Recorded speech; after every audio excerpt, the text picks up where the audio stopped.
Hey Tucker, the last time we saw you, you'd taken a puck to the face while trying to block a shot, and obviously, that was a pretty big sacrifice that you made. But the series didn't go as well as you guys wanted from there. How was your off season, and did that cause you problems going forward?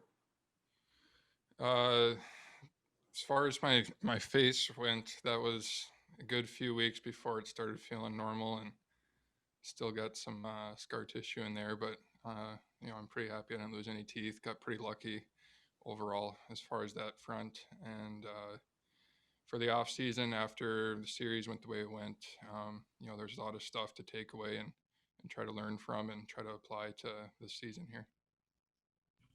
To Mitchell Clinton from Jets TV. Tucker, just curious what you see as the next step for you. Obviously, last year was kind of you got onto that pairing with Josh Morrissey, and then obviously the playoffs happened against Calgary. Just curious what you see as the next step in your game for this year. As far as me last year, it was a big year for me personally, as far as just playing in a totally different role, and felt like it was just a constant learning, which was great. And then this year, I think I'm hoping, just processing the game and kind of knowing what to expect. Things will slow down and chip in a little bit more offensively when I can, and be smart getting into the play and helping the forwards out, and then try to be better defensively, just making every part of the game a little bit better. Now to Carter Brooks from Game On Magazine. Hey Tucker, just a quick question here. What do you see from a guy like Derek Forbert coming to this team, a similar, bigger guy with a veteran presence? What are you able to learn from him? And what have you taken so far this experience in training camp with Derek? Yeah, it's been nice the last few practices. First few practices I wasn't skating with the team, but the last few has been nice to get to know him. Growing up, I got to watch him play a little bit in college, and then there's just lots of little things you can learn from a guy like that. Is just watching how he positions his stick or his skate on a PK or on a rush. Just little things like that you can pick up from a guy like that. Now to Sarah or Oleski from TSN. Hey, Tucker, just wondering, when you look at your pairing right now with Josh, in what way do you think that your two styles complement each other? That Derek had mentioned about how he feels that it's kind of a pretty balanced group right now in terms of pairings. How do you feel that you two complement each other? Yeah, it's something I'm guessing coach was trying to look for, and try some things out as far as complementing each other, how all our games fit together, and for me and Josh right now, it's Josh is such a smart player, and try to play off him and make smart plays and allow him to make his reads and things like that. So I think that's what coach is looking for. And back to Ken Weave from Sportsnet. You talked about needing to slow the game down. How does a player go about that, or is it just a matter of experience?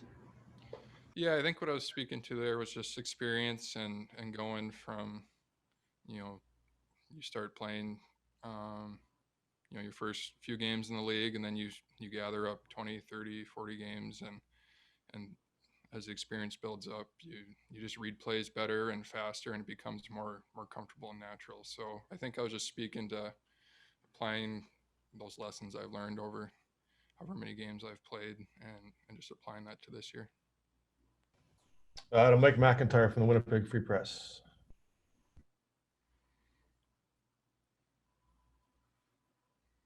Hi, Tucker. Just wondering, your brother Colton obviously signed with the Flames in the offseason.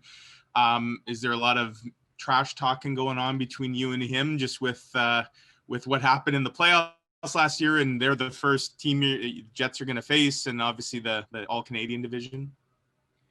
You know what? To be honest, there's not really much trash talking. We called a couple times over the last week or so, and just talk how camp was going, and Right. and both times we were.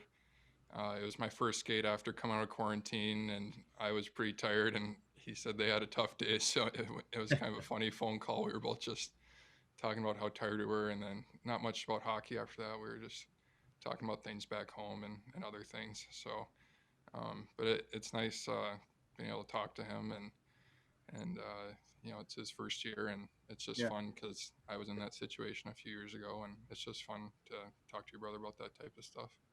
And then just a super quick follow-up. You mentioned how it was some weeks before you kind of got back to normal after that injury. How much weight did you end up losing? I know when you guys get those kind of injuries, they often drop a lot of weight, which can be tough. Yeah, it's tough to say from that specific thing or just the quarantine and that kind of lifestyle of you're kind of just sitting at home a lot, kind of more sedentary than normal. I definitely lost a few pounds. I didn't have a scale on me, and I wasn't too particular because we're still a few months away, but right. I mean, at least 5, I'd say. Thanks. I wasn't really looking for a number at the time. And last one to Ted Wyman again. Thanks, Scott.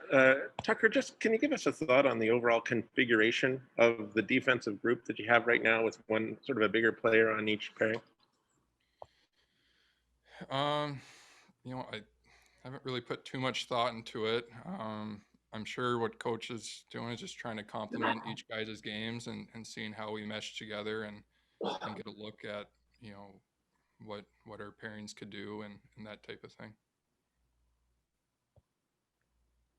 All right, guys. Thank you. Josh will be up soon.